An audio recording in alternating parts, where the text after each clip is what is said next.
Welcome to Readers of the Lost Art,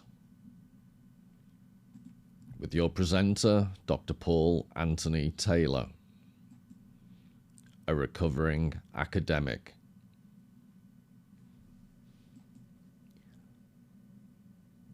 Hi everybody, and this is the title of today's talk, The Stimmung of the Separated Self. And Stimmung is a hard to translate German phrase. It was used by Nietzsche, and it's generally accepted to refer to a type of atmosphere, particularly as it's felt psychologically. And I'll give you some practical examples of it. And the idea of the separated self, I'm increasingly interested in the psychological aspects of art. So I've created a section of the channel that explores the relationship of art and mental health. And the separated self is a way of thinking of the way in which our sense of identity in modern times is increasingly under threat. So there's a guy we'll look at called Louis Sas, who wrote a book called Modernism and Madness. And he's cited by another author, Ian McGilchrist, who I'd like to spend some time on in future videos, who wrote a very accessible and brilliant book called The Master and His Emissary. And both of them, so Louis Sas was writing first, they're both neuroscientists, or they work in the field of psychology and psychiatry. And both of them, doing it in slightly different ways, are interested in the relationship between art and a wide range of psychological disturbances that could be brought under the umbrella of maybe the schizoid spectrum. So Louis Sas in particular is interested in schizophrenia and has written several books on it. But the notion of a spectrum, I think it's like autism. There's a whole range of psychological conditions that everybody has certain elements of. We all share these characteristics, and they exist on a spectrum. And what's interesting is schizophrenia has certain qualities that increasingly Louis Sas and Ian McGilchrist argue are reflected in our wider society. There are schizoid tendencies that are exacerbated by the fragmentary nature of the way we experience the world when the world is heavily saturated with media. It's a constant theme of the channel, but the endless images we absorb through screens, the endless communication in instantaneous time, what I've called instangst. And I will look into very specifically, today is going to be a bit more of an introduction and overview, but I will go into this in quite a lot of depth in future videos, this notion of the separated self. And today I just hope to introduce you to a few images and introduce you to the idea of how certain artists have explored how our notion of self has separated. And then it's an open question as to whether, if you engage with these artists, if you look at their work and appreciate their work, that is about, the theme is often about alienation and human estrangement. Is that psychologically helpful? Or is it the danger that it makes you feel if you suffer melancholy or depression, and melancholy being an older word, but is it helpful or is it harmful? And I'm a massive believer that actually, a bit like homeopathy, that if you act, well, I don't believe in homeopathy, by the way, but to use it as a metaphor, metaphors themselves can be homeopathic. You can engage with artistic representations of mental states you may not want to experience directly yourself, but it helps you ground and situate yourself in the world. And that's one of the arguments that I will constantly revisit in this channel, is the idea that art provides a grounding. It helps us position ourselves in the world. But because our world is increasingly fragmented, it's increasingly 24/7, it's a very alienating environment within which we live, and increasingly we've lost touch with literature and art, then using art as a resource, to help us situate and ground ourselves, has become increasingly more difficult. So that's one of the whole, raison d'etre of the channel, is to put us back in touch with art as a resource, not just a functional resource, but a way of grounding ourselves to think about our notion of self and how we relate to the world around us. So that all sounds very airy-fairy and arty-farty. So to get into specific examples. So the subtitle, Melancholy and Enigma in the Shadows of Giorgio de Chirico and Henri Rousseau. So these are two artists who are noticeable, de Chirico more than Rousseau perhaps, but they both engage with melancholy and enigma. And the way in which they do it, I think, is very instructive. All, introductory comments are made about the separated self and trying to ground ourselves in a fragmented world. Ironically, engaging with melancholy and enigma actively, rather than just passively suffering from melancholy or being confused by enigma, I'd argue that's the service that these two artists provide. And to give you a little quote, this is from de Chirico himself: "The artwork has a strangeness to it that comes close to the strangeness a child might feel." And it's not been I'm not sure it's been proven, but one of the reasons for linking these two artists together is there is a theory that de Chirico was influenced by Henri Rousseau. And even if he wasn't, I think there are qualities in both their works that I'll be showing you that I think you could agree there are some parallels. But at least one biographer of de Chirico, who I'll be talking about, actually traces what he thinks are direct links. And one of the key features of Henri Rousseau is that when I was doing some research looking for books on Henri Rousseau, it's amazing how many times children's colouring books come up, because Henri Rousseau drew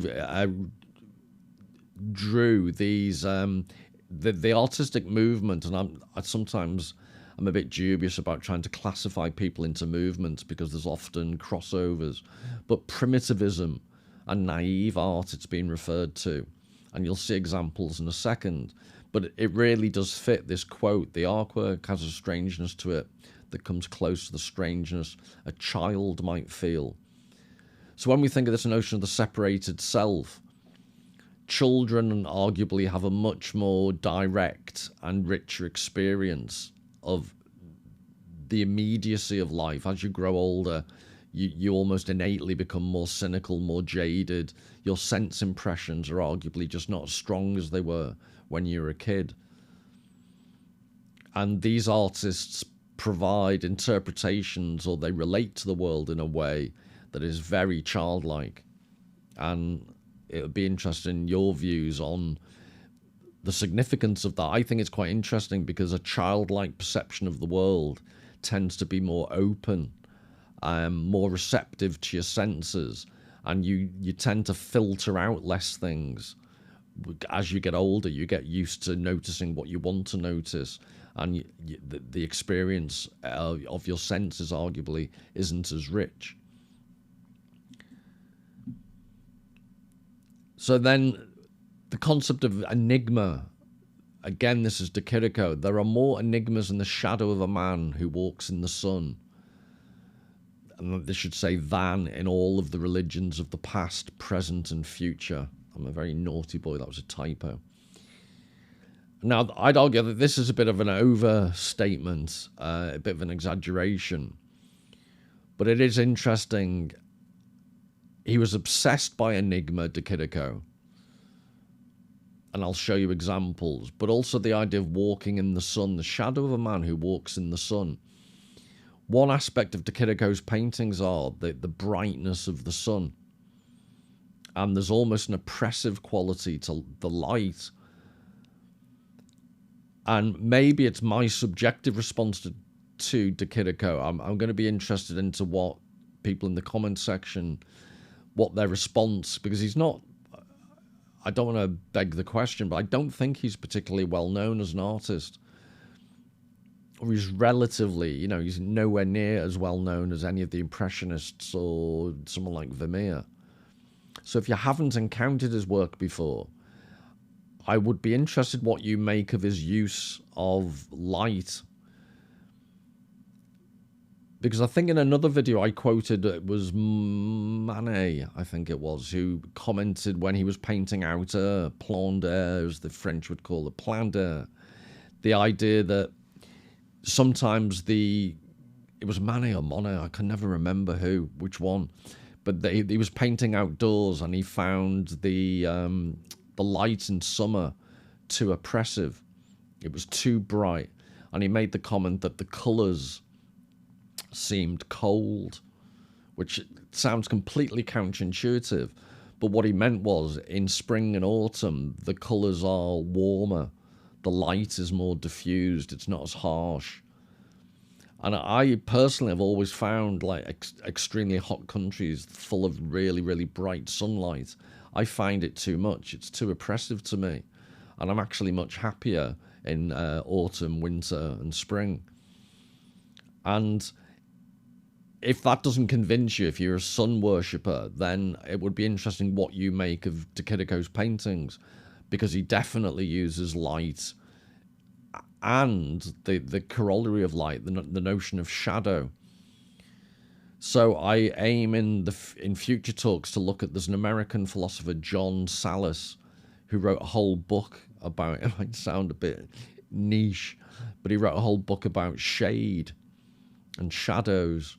And De Chirico, of all the artists I can think of, actually makes use of shadow in quite fascinating ways. And this was a quote that's actually on the frame of a self-portrait that De Chirico did about himself. Et quid amabo nisi quod enigma est. I think it means, and what shall I love? What's that? And what shall I love if it is not, of which is not enigma? Sorry, it's very clumsy.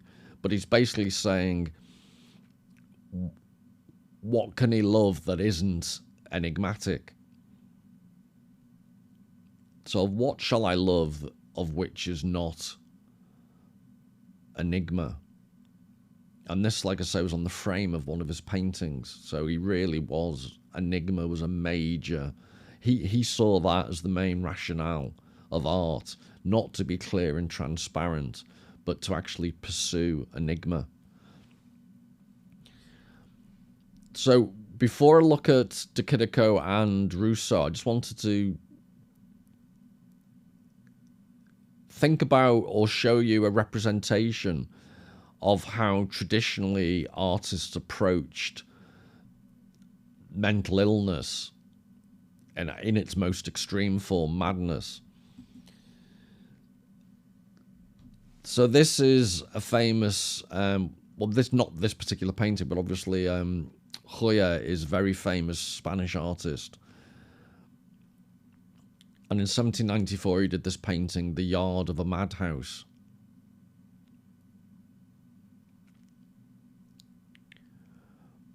And what I'd suggest is, I think it's a brilliant painting, but it's, often when mental illness is portrayed in art, you notice there's the implication above this yard is bright light, which I take as representative of sanity and reason.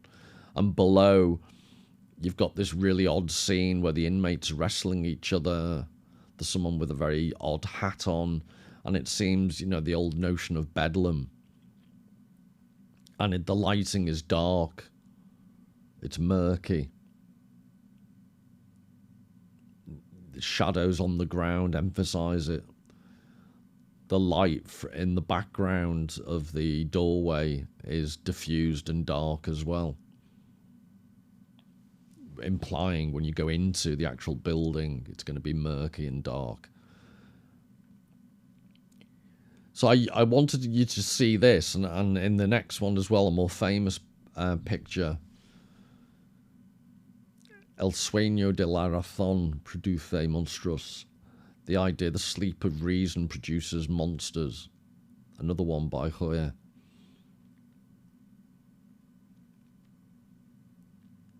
And again, the theme of darkness.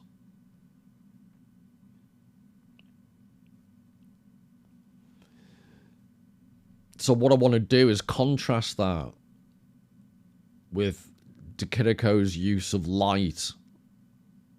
And when we look at Rousseau, he uses light, but he also uses a wider range of lighting conditions.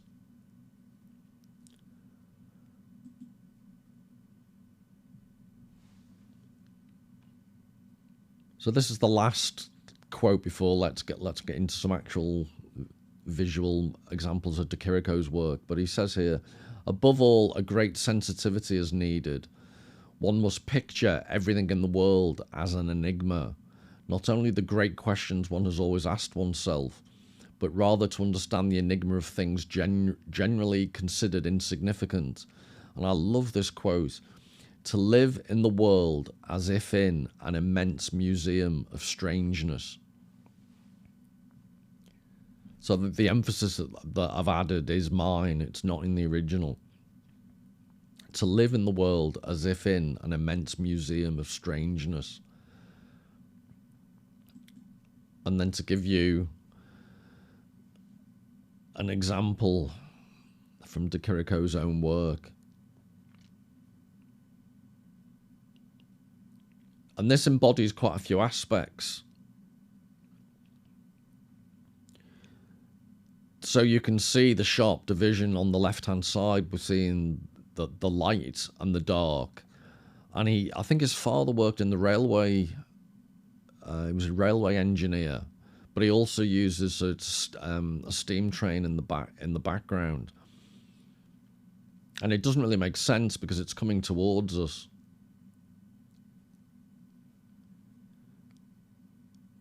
But there's a wall. So, and then if you look at the wall in front of the train, to the right in the other alcove, that wall doesn't match the wall you can see. It's, you know, obviously doesn't go in a straight line. So how behind this arcade, this dark, murky arcade, how does that wall work out? So there's the use of light, there's the presence of a steam engine, there's the way in which the wall stops you seeing the bottom of the train, which is a classic. That's what de Chirico does all the time. He doesn't give you a sense of grounding because he stops you seeing how things are rooted. And he had this lifelong fascination with arcades, as you can see here, porticos. And I'll show you more examples. But this idea, a museum of strangeness, this isn't a bad representation from the get-go. And when I look at de Chirico in more detail in future, I'll show you the whole range of his career. But the paintings I'm most interested in and the ones that I respond to most directly, it's a very narrow period. It's from 1910 to 1914. When this is called metaphysical painting, is how he described it himself. But later on, from 1914 to 18 roughly, in the second half of that 8-year period, his paintings were much more surreal. There were random objects, whereas I suppose this has hints of the surreal, but it's not. There aren't just completely random, mad, everyday objects dropped into the middle anachronistically.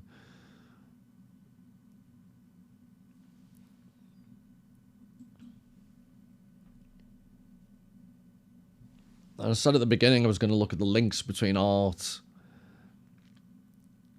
and psychology, and this is from Louis Sass. The loss of integrative imagination is an aspect of the modern information-soused, overstimulated condition.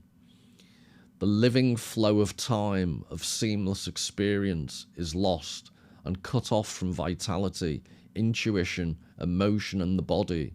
It becomes static and abstract. So remember, Louis Sass is a psychiatrist. He's working with the mentally ill. His specialism is schizophrenia. And he's referring to the loss of integrative imagination. So yet again, sorry to keep emphasizing it, but the theme of this channel is that art provides integrative imagination. It allows us to join up the dots. It allows us to see links between things. And he contrasts that with the modern information, I love the phrase, information-soused, overstimulated condition. So the consequence of being overstimulated with all this technology is the living flow of time, of seamless experience is lost and cut off from vitality, intuition, emotion, and the body. It becomes static and abstract. So if you keep that phrase in your head, it becomes static and abstract. And this is another Chirico painting. I think this is The Delight of the Poet. I'm going to do a video where I name and date them all, but I actually didn't want to do that today, so you could concentrate on just enjoying the paintings. Now, I'd suggest this is a great example of just the stillness and the abstraction.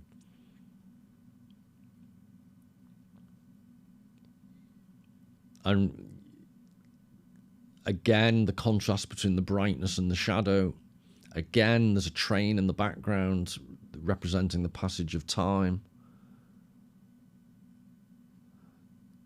There's the lonely figure in the distance, so there's only one human figure, and that's so distant. I don't want to see what I want to see, but it does remind me, you'll see in other paintings by him that he has a thing about statues.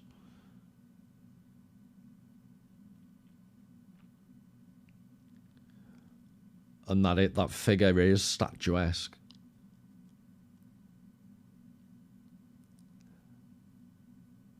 And there's the odd angle, the white building on the left, he does this all the time, the perspective, the vanishing point. It's very clumsily linked to the portico of the building that we're looking at, the brown, golden brown one. And you can see that obviously the clock is the notion of the passage of time. The fountain of the water.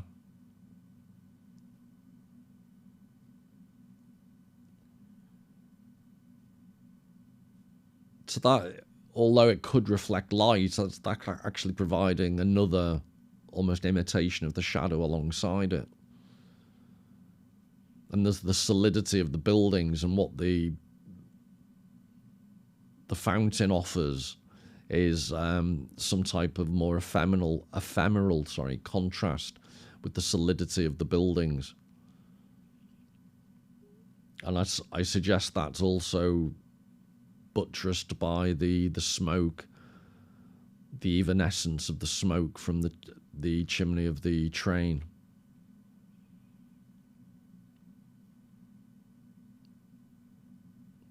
And then I'd ask you to look at just focus on the colour, how the golden floor, so it's almost like it's sandy, earthy, and the green behind, it's monochromatic almost. The green obviously has shades in it. But the colour, this is why at least one critic has argued that Rousseau does this. He applies colour in a very abstract and uniform way. And he argues that Chirico learnt from Rousseau. Because early in his career, the colour was much more variegated, it was much more realistic. Whereas this is almost a condensation of how you would experience colour. You know, you don't tend to, when you look at the world, it is not that divided neatly into, 4 or 5 basic colours. and there are large expanses of uniform colour.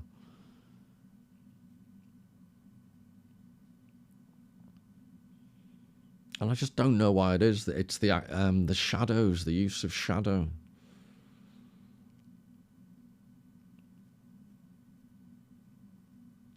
That somehow managed to convey he himself refers to a lot of the titles of his paintings refer to melancholy and enigma. I've shown you direct quotes about enigma, but melancholy as well.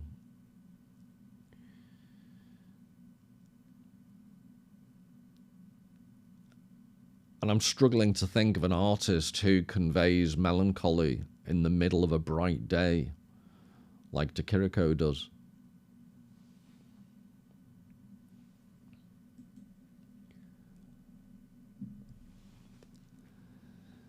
So back to Sass, this notion of alienation. Alienation refers to qualities of disengagement, devitalization, decomposition, and distancing that typically accompany hyperreflexivity. Distance must here be heard in a metaphorical sense. We are speaking not of literal spatial distance or of some actual physical barrier, but of the lived or felt sense of separation, unreality, or deadening inherent in a stance or attitude of disengagement.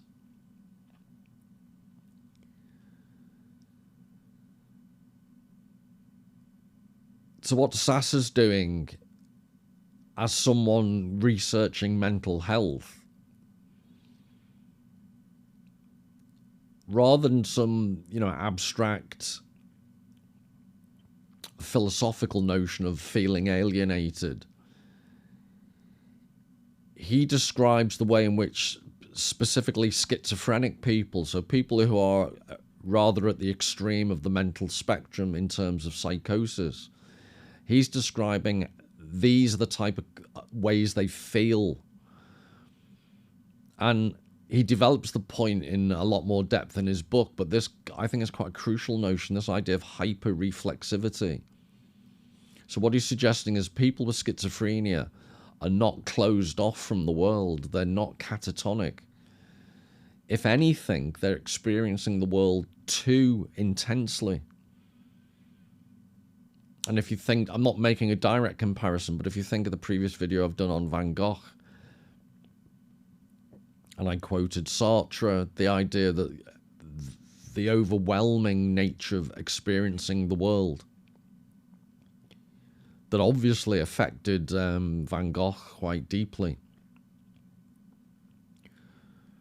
But often schizophrenic people or people on the schizoid spectrum, that this sense of lived or felt sense of separation, things feel unreal or deadening, inherent in stance or attitude of disengagement, not feeling part of the world around them.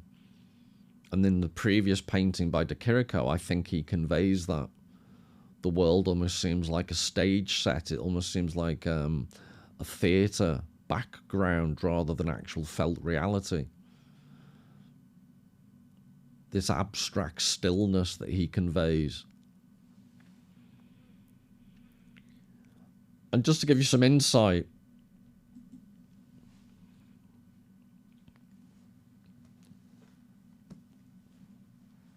this is in Florence. And I'll read you a bit, if I can find it.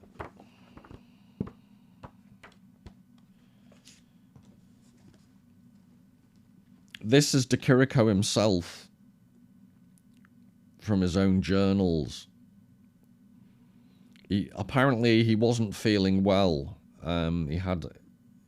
He refers to it in the section as intestinal illness, but he himself described it. It made him feel a morbid state of sensitivity. But this is the section from his journals. On a clear autumn afternoon, I was sitting on a bench in the middle of the Piazza Santa Croce in Florence. Indeed, it wasn't the first time I had seen this square. I had just recovered from a long and painful intestinal illness, and found myself in a morbid state of sensitivity. All of nature surrounding me, even the marble of the buildings and the fountains, seemed to me to be convalescing also. In the centre of the square stands a statue of Dante, cloaked in a long robe, hugging his oeuvre to his body, thoughtfully bowing his pensive, laurel-crowned head toward the ground. The statue is of white marble, to which time has given a grey tinge that is very pleasing to the eye.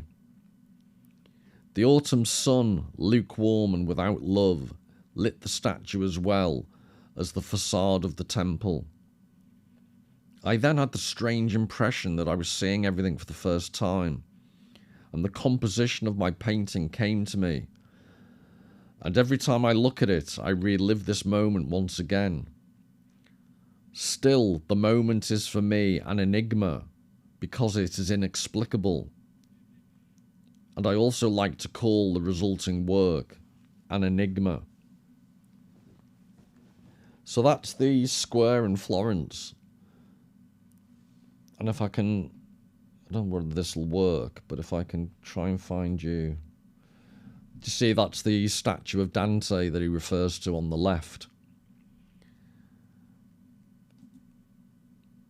But that's what he was actually witnessing. And then this is what he did. He flipped things around, but this is what he turned it into.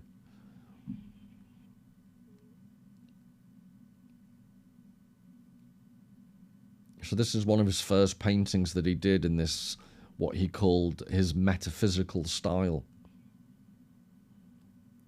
So he's simplified the front of the chapel, but the buildings to the right-hand side are vaguely similar. And then in the background, he has this enigmatic sailing ship. Is it coming into port? Is it leaving? The Dante statue, he's transformed into a headless classical statue.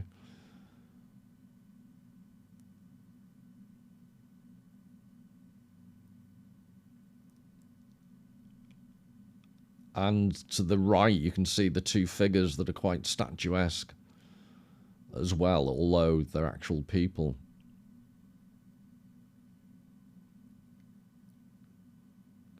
And one immediate aspect of all this is it looks very classical. So he was experiencing it in the early 1900s in reality. But this is also the Nietzsche influence. Nietzsche had this concept I won't go into because it's relatively complicated, but the eternal recurrence of time, which doesn't just mean that everything repeats itself endlessly, but it does have this element of cycles of time.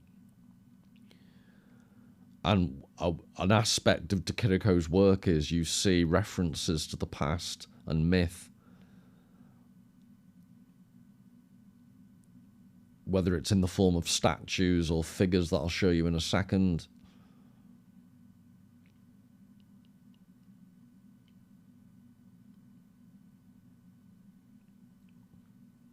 But I'd be interested, the other thing to mention is in the entrances to the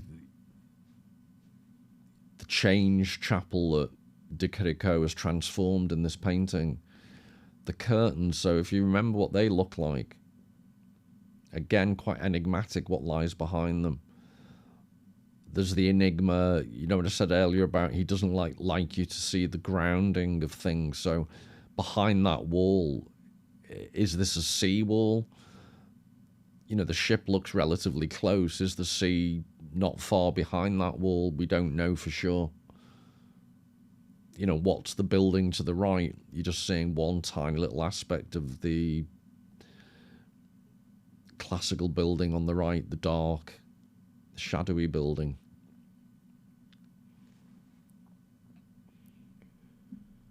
But just to give you some visual context for what's to come, so before I move on, I'd be interested in your perception of the use of the light.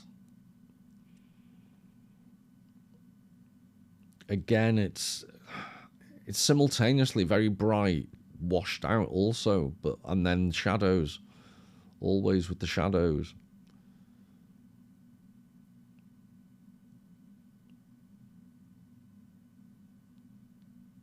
And then I'd argue there's a mismatch that the sky in the background is quite dusky, but the light seems disproportionately bright in comparison in the foreground.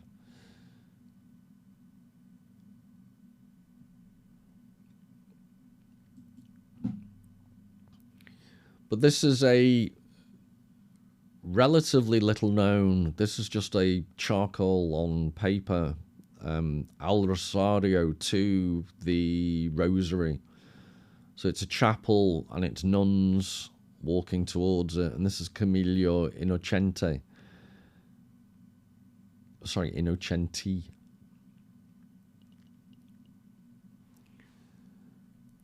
And this is another Innocenti. This, I believe, I got a hold of a picture of this, but I believe this has been either stolen or lost. So this is no longer, as far as they know, able to be seen in person.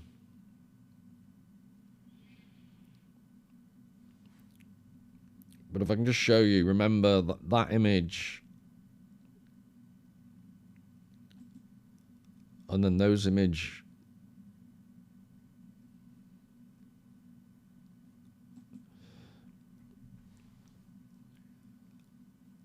and then this is a painting from just before his metaphysical period.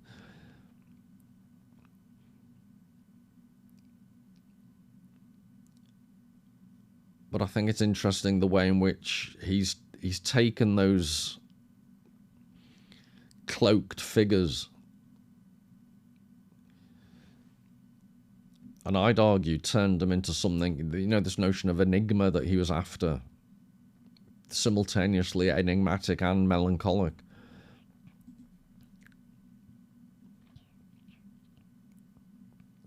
So I think it's quite clear he was influenced by this. But that's his take on it.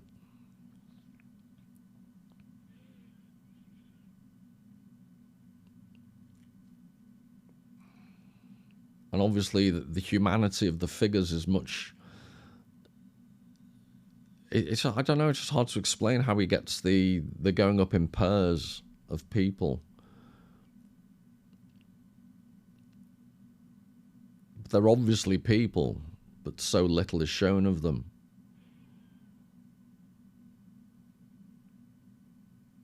I just think it conveys something quite enigmatic because all individuality is taken away.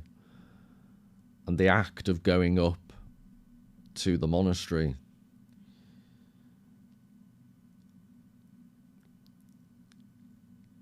it's quite, I'll just keep repeating the word enigmatic because that's what he's always seeking to do, but he does achieve it.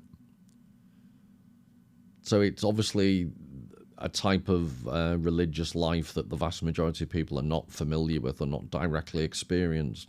So that obviously it's going to have an enigmatic quality from our relative inability to empathize with it, but also the depiction of the steepness, the receding nature of the figures, the darkness of how they're clothed, the clouds in the sky, the looming nature of the monastery tower,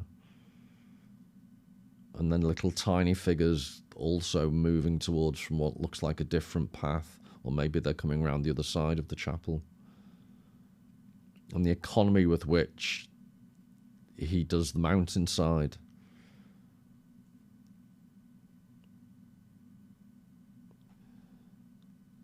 So that's one example.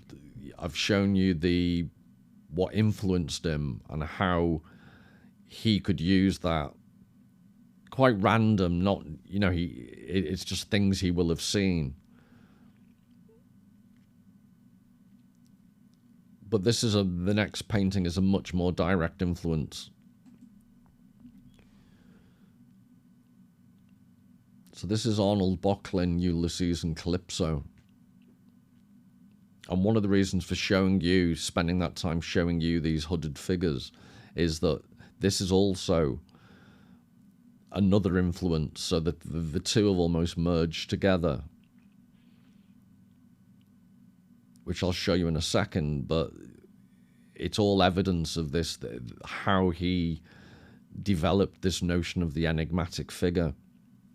But from the myth, the idea is Ulysses gets trapped on the island with Calypso, who is basically a raging nymphomaniac and doesn't want him to leave, and entrances him. But obviously the mood music is not great at the moment, and Ulysses is not for staying, as he does his James Dean impression, looking off into the distance. But I'm also interested in how Böcklin here can get... You're looking at the back of someone with no discernible features, but this hunch, the whole way in which the body expresses profound contemplation and alienation from the woman who's looking at him. It's brilliantly done. And it's almost like the lack of detail of the figure. It's all about the posture. Contrasts with the vivid detail of the rock surface.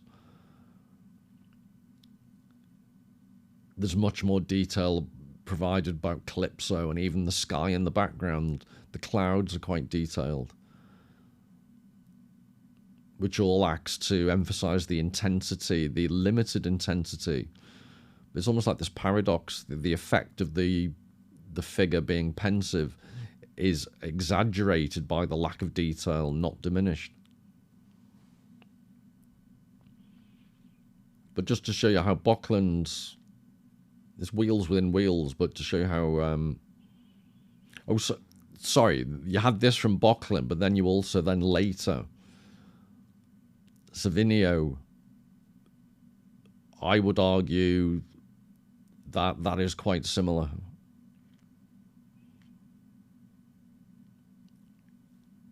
So that's called the Oracle. Oracolo. And that's also now a lost work.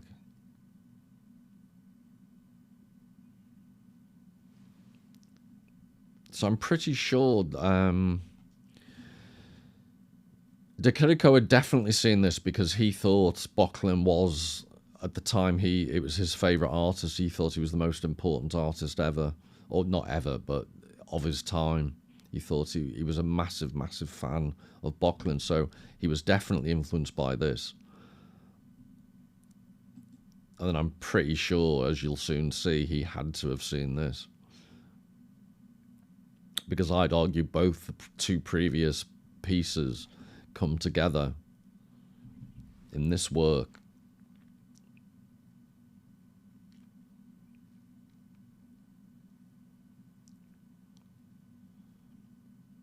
And remember, from the Florence chapel, the curtains,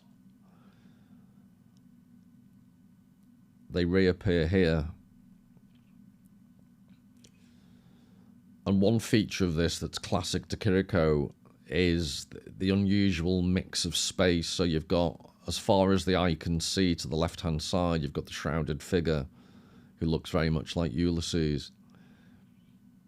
You can only see the head of the statue representing the oracle. But again, the perspective is odd. You've got the shallowness. And it's not even... It's an odd temple, isn't it? It's like a red brick. I don't know about red brick universities, but this is a red brick oracle with a stone floor.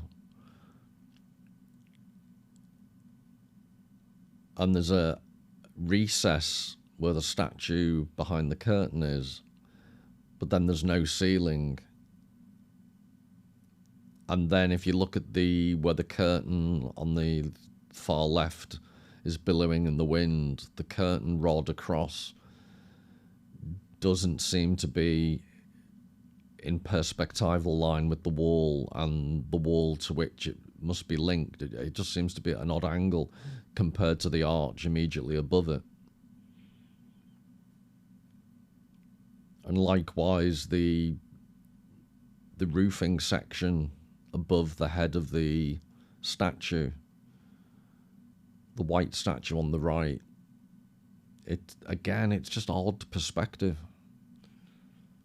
It's a very oddly designed space. And De Chirico just typically always does this. It's a way of disorientating the viewer.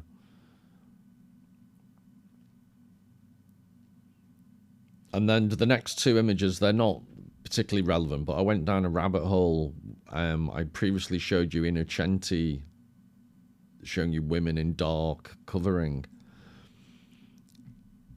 He left Italy when the war kicked off and he went to Egypt. And when he was in Egypt, he did this watercolor and another watercolor. And I just think they're vaguely interesting how over time this idea of the shrouded figure never left Innocenti. It was a theme that he constantly went back to. And this is obviously a completely different cultural context. So this is the Middle East, whereas you've got a reference to Christianity in the trip up to the monastery, and this is classical references. But I'd hope you accept, not a million miles away, the fascination with shrouded figures seen from behind. And now on to something completely different. Just have a look at Henri Rousseau's work. So this is Still Life with Teapot and Fruit by Henri Rousseau. And in his biography of Giorgio de Chirico, Fabio Benzi, he argues there was an article, I think it was around about 1909, 1910, in an art magazine or art journal that Benzi thought de Chirico may well have seen. And the author of this article was describing in detail Rousseau's work. And from memory, the two reproductions in the article are in black and white. So this slightly undermines Benzi's case. But Benzi was arguing this use of colour from Rousseau. He claims, and so don't shoot the messenger, but he claims this had an impact on de Chirico. Because although it's a completely different type of subject matter that Rousseau is painting, there is a similarity. Remember when the painting with I referred to the golden, earthy sand type colour, and the use of colour that was in big blocks of, relatively uniform, big swathes of colour. Well, this is something Rousseau does. Like I said, in a quite a different way. But what was personally interesting is I never really responded or understood Rousseau, but when this connection was made to me, I started to find Rousseau's work and his use of colour a lot more interesting. So it's one of the aspects of art appreciation. The more contextual information you're given, generally, the more that the links you can see, the more that you can then appreciate and see different aspects to artists you might otherwise not really respond to particularly well. Because if you just look at that without concentrating on the colour, it is this, what was previously described as childlike appreciation of what's in front of you.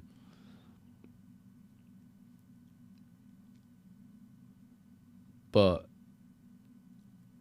I had a much better appreciation for the use of colour, A, by looking at de Chirico's paintings, and then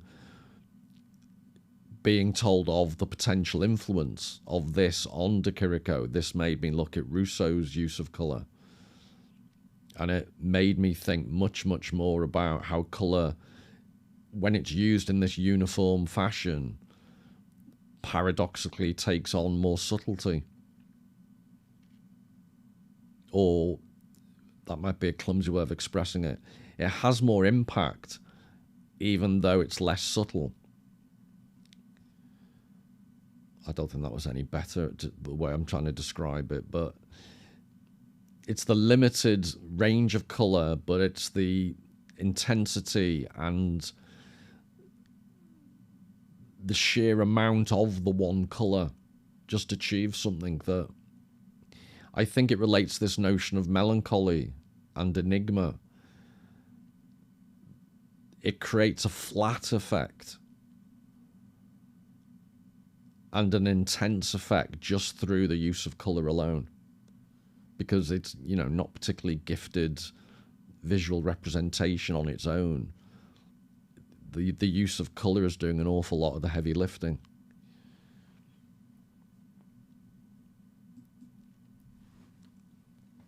And then this is another Rousseau.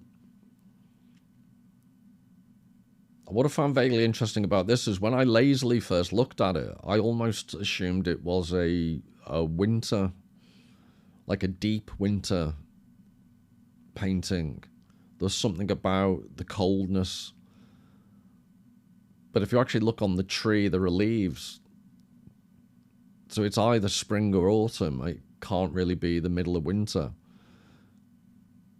You could argue in the background the brownish trees are evergreen or they're not deciduous, but the trees, although there aren't a lot of leaves, I'll grant you, there are definitely leaves on the branches, without getting all horticulturally pedantic about it.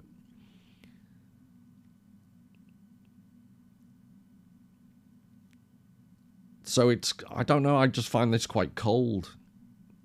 And then that's the people, it's almost like Lowry-esque, these tiny little matchstick people. And then a common trait in Rousseau when he shows buildings, there's an emptiness, the windows, these do not look. So yes, there are human figures in that scene, but you do not get an overwhelming sense of love of humanity, or this is a particularly warm, you know, the windows are soulless.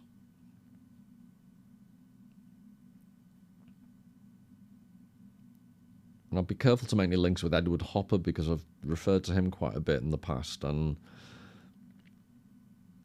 there is that same anonymous element of just these endless windows.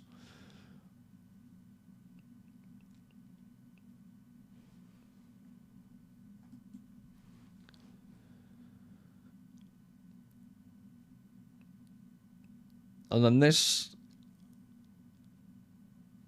oppressive is too strong a word.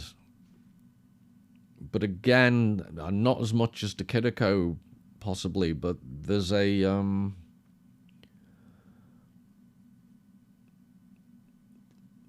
slightly, oppressive just keeps springing to mind, but he's not done it like De Chirico does with the sharp contrast between light and dark. There's almost a threatening tone to the use of colour in the sky. And again, the emptiness of the windows, and again, the figures on the road emphasize almost like the insignificance of actual people. And think back to, you know, what Louis Sass was talking about in Madness and Modernism, about in the schizoid, schizophrenic spectrum, the sense of disengagement, alienation and distance. I'd suggest that's present in this painting, this idea of psychological distance. Everything's excessively still and abstract.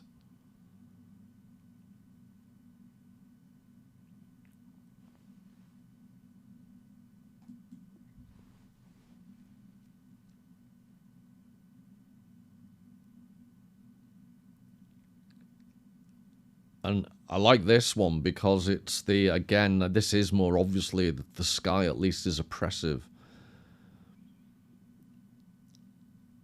Again, the emptiness of the windows.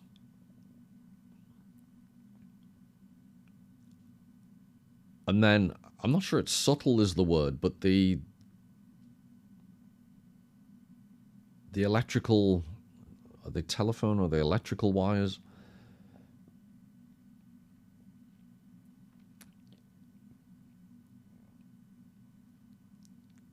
It conveys to me in quite a very, well, quite a strong way, the incursion of the new form of technology. So on the left, there's one electric lamp. But on the right, there's this much more intrusive new technology. Again, the figures are receding off into the distance and are very small. And it's the two houses close together in the middle are almost being overwhelmed by the trees. And there's the little house on the right, likewise. And then you've got this, what looks like a church, looming dark in the distance.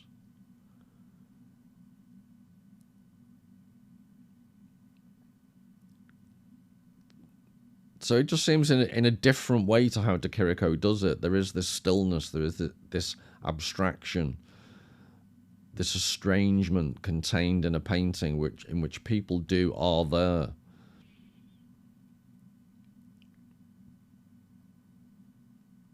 But the human aspect of this is not particularly well developed.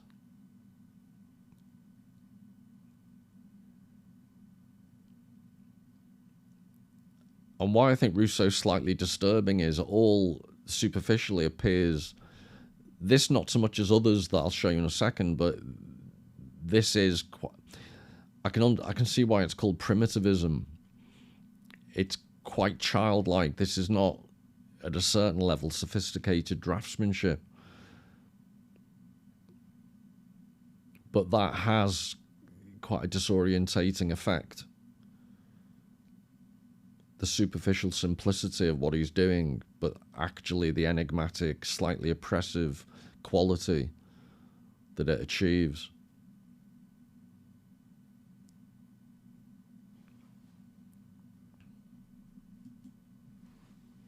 And then in terms of sheer atmosphere,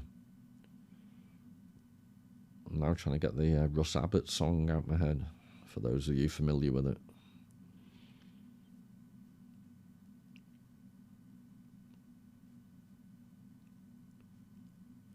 But again, on the path, there's one person. If you don't believe me,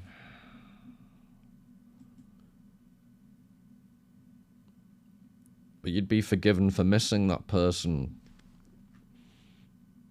because he's completely swallowed up by the vegetation.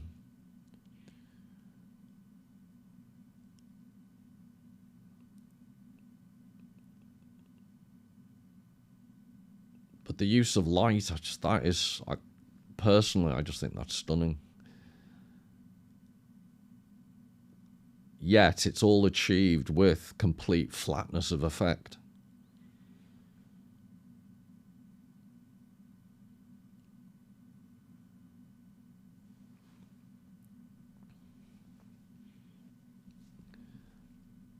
And he carried this into, so I think this is like a brilliant representation, like an autumnal, late afternoon, early evening. And it's a great example of the Stimmung, the idea of a mental atmosphere. So I'd suggest if certain people, like I said, I really enjoy, bizarrely, autumn. But if anyone gets slightly depressed or a bit down when the days start shortening in the northern climates,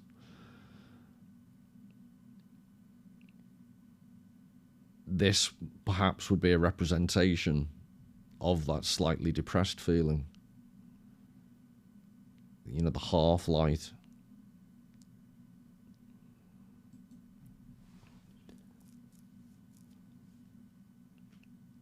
But again, he does this flatness.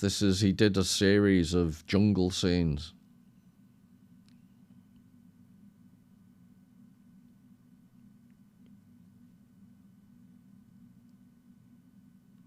And here we have, they're just monkeys, and it's the, sounds such a stupid thing to say, but just the greenness, the density. And I'm not convinced at all by the accuracy. It just seems like a complete bricolage, a complete mishmash of vegetation.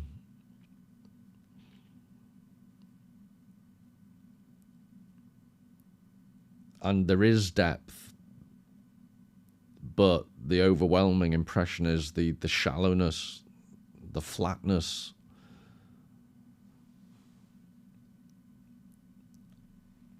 And he did a few like this that are quite innocuous. But then you'd have ones like this where just casually entitled Jaguar attacking a horse. So I'm not sure what a horse was doing in the middle of the jungle. Which is my point about, I'm not sure that horticulturally how accurate any of this is, but definitely in terms of animals likely to be in this jungle stroke forest.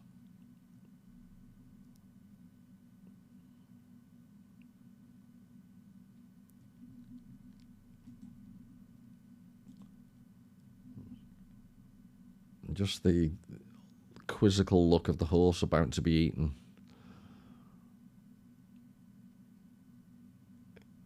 I do think he achieves quite a disquieting effect with the lack of dramatic effect,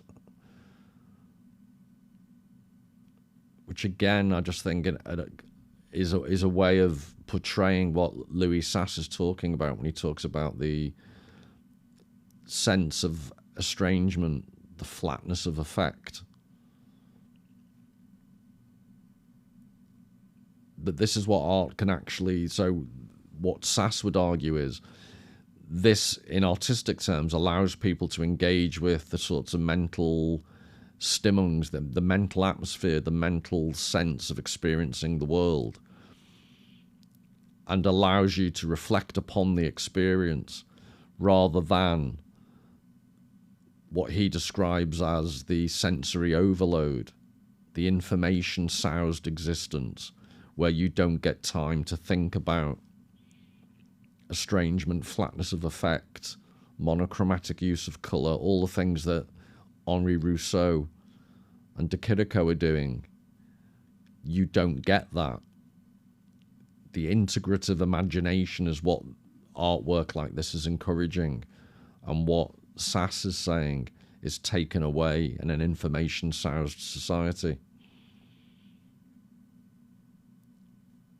So the distinction would be art like this portrays and engages with flatness of effect for aesthetic purpose, whereas an information-soused society creates flatness of effect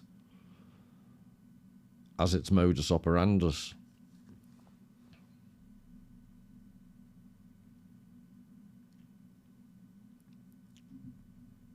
So that was, like I say, there are quite a few of these relatively innocent, just, you know, quite children colouring in pictures. Then there's just the casual death in the afternoon type theme. And then darker, yeah.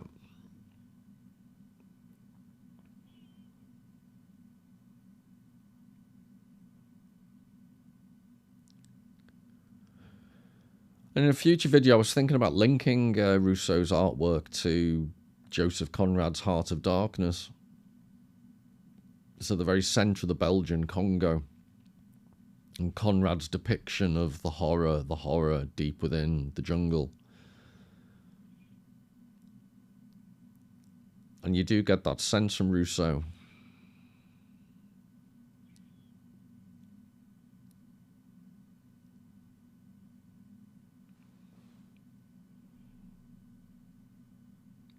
But then just to finish off, going back to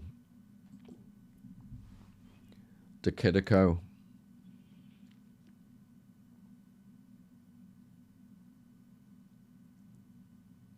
Again, the use of shadow contrasted with brightness in the background. You can see he never misses a chance to get a choo-choo train in.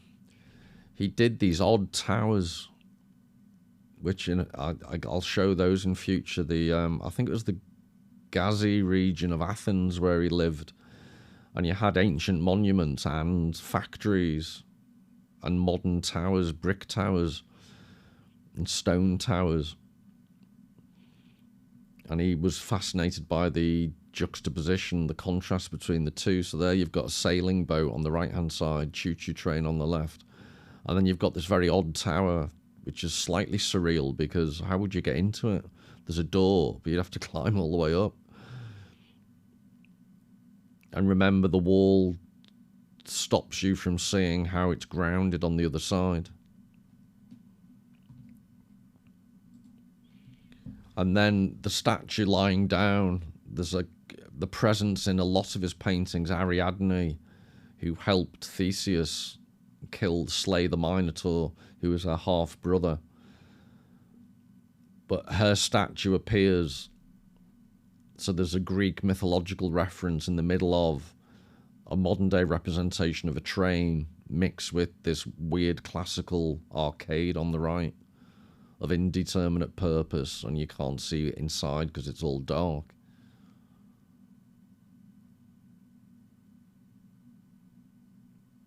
So again, enigmatic, melancholic, these are the effects that De Chirico's seeking.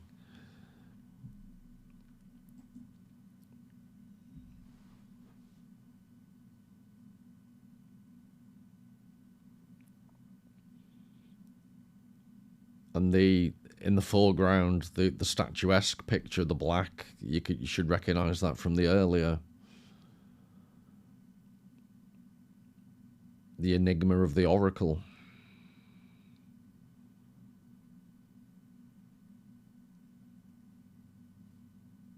Habitation in the background, houses, but no, apart from the one solitary figure that looks like a statue. There's no, the arcade on the left, the walls are red, so there's no entrance into the building from there. And the shutters, the windows at the top are all shuttered. There's just the hint of a building on the right. And another statue.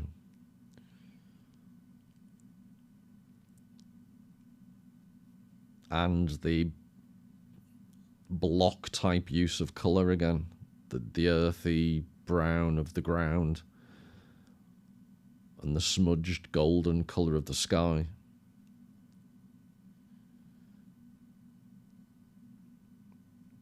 And this is all a complete waste of time if none of you find this melancholic, but again, just the use of the brightness of the light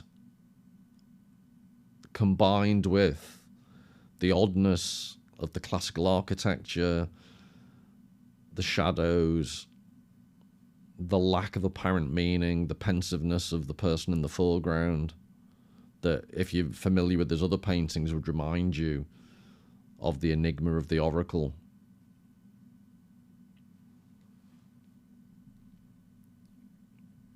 And then just to round off with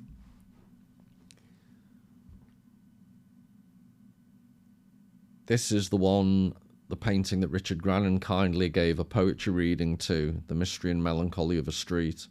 And this was to the end of his metaphysical period, the bit I liked in 1914. So from now on, his paintings were a lot more surreal. But I think this is I wanted to finish with my all-time favourite De Chirico painting. And it's a bit dark to have it as your favourite, but...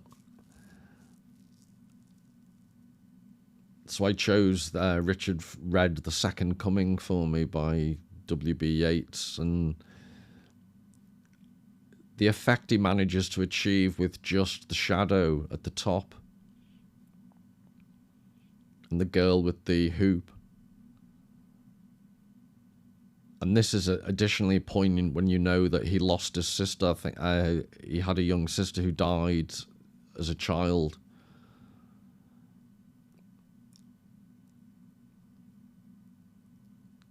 So there's that connotation.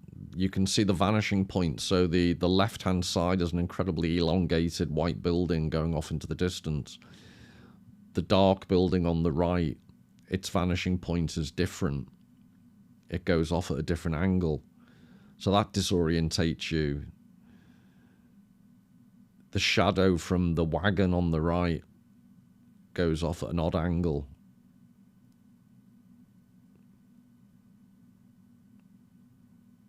And he had to think about empty wagons, which I can never look at this thing without thinking of the Second World War and how the transport wagons were used. And obviously this is 1914. But the enigma de Chirico used these empty wagons. It's the emptiness and the indeterminate purpose. What's inside the wagon? What's the shadow at the top?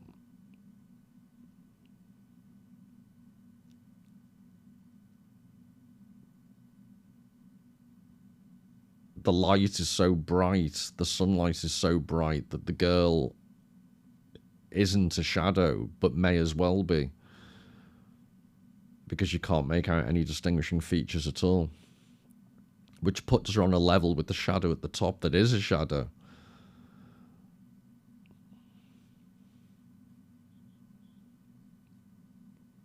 So it all comes together, and it's his portrayal of the mystery and melancholy of a street. But I think that's my favourite painting for the way it combines. It does exactly what it says on the tin. It's the melancholic mystery, the way in which the melancholy is mysterious and vice versa. The mystery is melancholic.